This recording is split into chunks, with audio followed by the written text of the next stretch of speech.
Bosch, invented for life.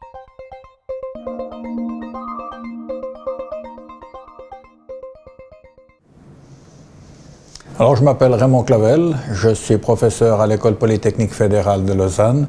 Et si je suis là aujourd'hui, c'est parce que j'ai eu une fois une assez bonne idée ou une très bonne idée au sujet d'un robot, qu'est le robot Delta.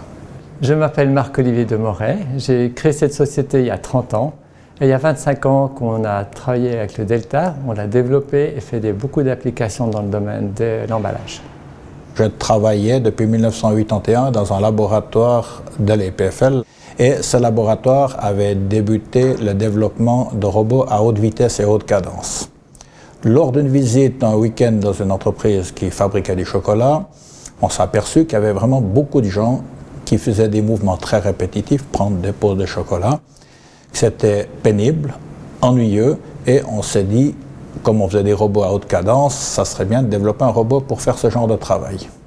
L'idée a séduit tout le monde, alors on a lancé un projet avec des étudiants, et puis au début, après un semestre, on arrivait sur une machine un peu bizarre.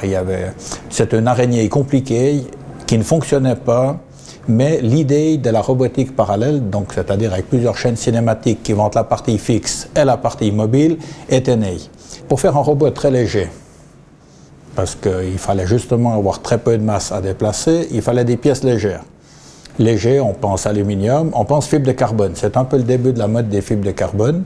Comment est-ce qu'on a fait? Bien, un de nos mécaniciens était pêcheur. Il fallait obtenir rapidement des pièces. Il est parti au magasin où il achetait son matériel de pêche. Il est venu avec 6 morceaux de canne à pêche longs comme ça. On a coupé ce qu'il nous fallait dedans. Et au 15 janvier, le robot était fabriqué avec des barres parallèles en fibre de carbone, comme on retrouve, elles n'étaient pas exactement les mêmes, mais comme on retrouve actuellement sur ces robots Delta. Sur le moment, je n'étais pas tout à fait conscient de son originalité. Et c'est mon collègue, le professeur Burkhardt, qui était directeur du laboratoire à l'époque, qui m'a dit « c'est original, tu devrais le protéger ». Donc on a déposé un brevet. Et un jour, mon collègue, justement le professeur Burkhardt, me dit « ah, tu devrais demander à Marc-Olivier Demoret, ils sont dans le domaine, mais pas tout à fait, ça peut les intéresser ». Et c'est comme ça qu'on a mis le doigt dans l'engrenage. C'est vrai, à l'époque, la société avait 5 ans, donc elle était encore petite et elle était encore fragile. Mais je crois qu'on était aussi très inconscient de la grandeur de ce projet Delta.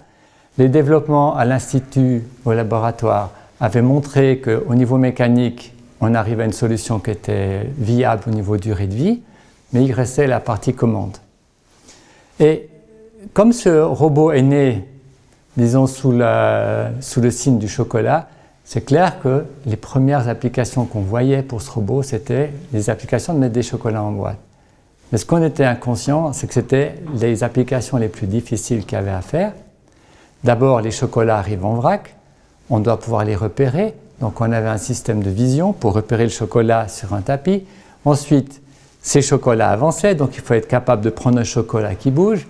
Et les boîtes dans lesquelles on pose ont la même habitude, c'est de se déplacer. Donc, la première commande qu'on a fait, c'est d'être capable de synchroniser une commande avec une vision, de prendre des produits qui bougent et de les poser dans un contenant qui bouge.